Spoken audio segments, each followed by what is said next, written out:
With COVID-19 forcing students to have to adapt to remote learning, a question came to my mind regarding sleep. You see, college students are known for pulling all-nighters, cramming for exams, and heavily relying on caffeine to function. So it made me wonder, how has students' sleep health changed since the start of the pandemic?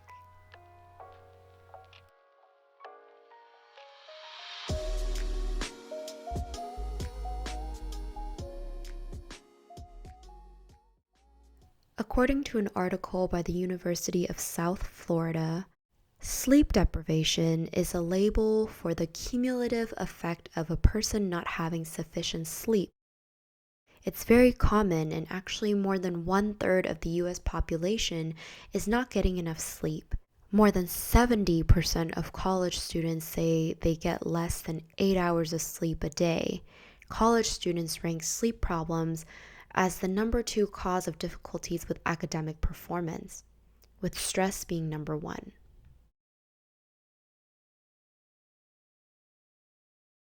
I say it really feels like every day is a weekend.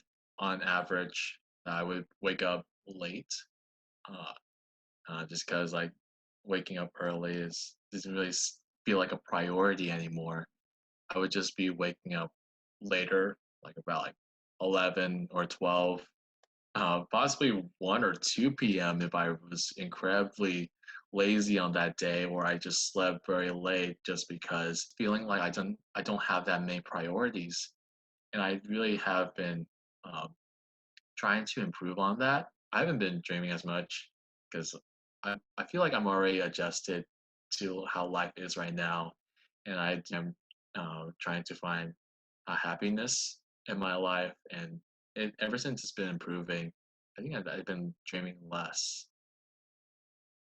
Because I know my own self, I have to have at least 8, 9 hours of sleep to function with a baby. And I can't do more than 9. If I do 10, I'm going to be off too. So it gets a little bit tricky. I wish I could take those power naps that they have at state. And I think that's a great idea for those students who need those lounge areas where they could just go and take that little 30-minute. Sleep is really important for me and my mental health and my well-being and my ability to be a mother and go on with my daily routine. Dreams have been wild through this for sure. I started drinking more as like a self-medication at the beginning during the summer. Like I kind of got like a really good schedule going. Like I was waking up at like 5 or 6 a.m. I was going for a run. I was getting what I needed to done. And then school started and that all went out the window. I am a big sleeper when I get like really anxious and depressed. Like I kind of just want to like be away from it. I've slept more and I'm such a morning person, and then all of a sudden I'm waking up at like 11 or noon and then trying to go to bed like as soon as possible.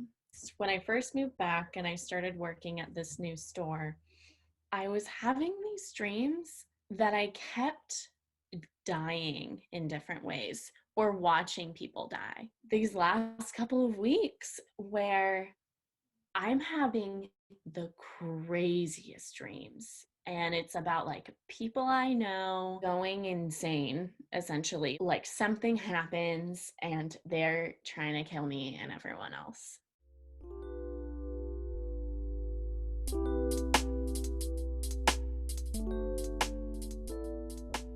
So one of the tips that this article recommends is to keep the electronics out of your sleep space, really keeping sort of a distance between your cell phone and your laptop, keeping it at your desk, and making your bed a place of rest, a place of relaxation, a place for you to unwind from all of the day's hard work.